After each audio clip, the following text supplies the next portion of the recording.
Congress media विभाग के प्रदेश अध्यक्ष हर्षवर्धन चौहान ने कहा कि भाजपा असल मुद्दों को दरकिनार कर जनता को भटकाने का प्रयास कर रही है, जबकि ना तो मुख्यमंत्री और ना ही अन्य भाजपा नेता महंगाई, बेरोजगारी और भ्रष्टाचार के विषय पर अभी तक कुछ भी बोल पाए हैं। पेट्रोल, डीजल और रसोई गैस के दाम लगातार बढ़ रहे हैं। महंगाई की मार से जनता त्रस्त हो चुकी है। लेकिन हैरानी की बात है कि वोट की राजनीति के चक्कर में भाजपा जनता की पीड़ा तक को भूल चुकी है। कोरोना के प्रथम चरण के दौरान ये सरकार सोई रही और दूसरा चरण आया तो आनन फानन में काम शुरू किया गया, जिसमें जमकर भ्रष्टाचार किया गया। इसी के चलते भाजपा के प्रदेशाध्यक्ष तक को अपने पद से त्याग पत्र देना पड़ा था।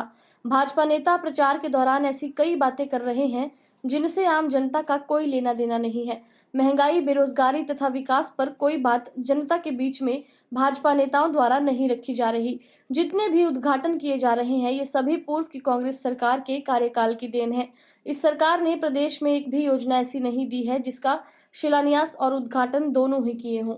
जो मेकशिफ्ट हॉस्पिटल बनने थे, फर्स्ट फेज़ के बाद जो तय किया था 5 मेकशिफ्ट हॉस्पिटल, वो सेकंड फेज़ में भी नहीं बने। और सबसे बड़ी बात रही है कि इसमें भ्रष्टाचार जो है, कोरोना काल में भी सरकार का भ्रष्टाचार होता रहा। जो विकास है वो कोई बोलने से नहीं होता। मंच पे कहेंगे जी हमने ये कर दिया, हमने ये कर दिया।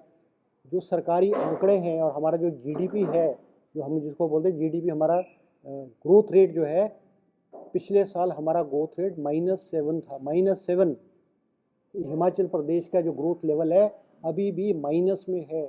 और ये मुख्यमंत्री और मंत्री लोग जो घोषणाएं करते हैं वो हवाई घोषणा है।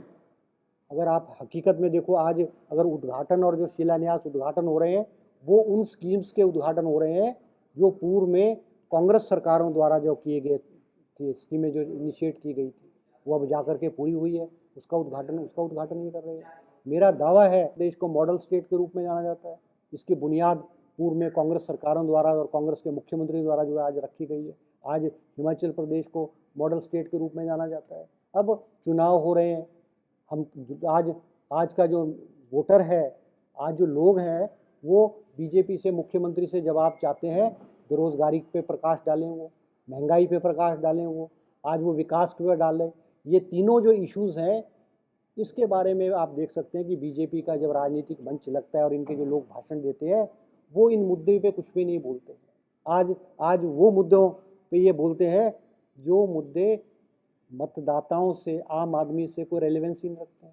मंडी का एक ऐतिहासिक जो धरोहर बिल्डिंग थी उसको गिराकर वहाँ पर शॉपिंग कॉम्प्लेक्स के लिए रास्ता बनाया जा रहा है।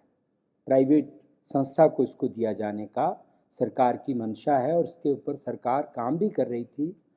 हाल ही में हाई कोर्ट के आदेश के बाद जब कुछ संस्थाएं आगे आई तो ये काम रुका। लेकिन इसी संदर्भ में, इसी कड़ी में, इसी राज्य सरकार की जो ये पॉलिसी है कि भाई सारी चीज़ें जो भी हमारी संस्थान है, हमारी धरोहर है, उसको प्राइवेट हाथों में दिया जाए। सुंदरनगर भी इससे अछूता नहीं है। मैं सुंदरनगर की बात कहना चाह रहा हूँ कि जो हमारा यहाँ इतना पुराना और एक व्यवस्था को चलाने के लिए HPPWD एक्सिन का रेजिडेंस है, अब उस रेजिडेंस को और उसके साथ लगती हुई जो ज़मीन है जिसको आज तक मैकेनिकल वर्कशॉप के रूप में इस्तेमाल किया जा रहा था, ये सारी जगह यहाँ एक शॉपिंग मॉल के लिए कन्वर्ट की जा रही है। तो ये सरकार जो है वो सिर्फ जो इनके पार्टनर्स हैं, प्राइवेट सेक्टर में जो इस सरकार के पार्टनर्स हैं, उनको लाभ देने की इनकी योजना है।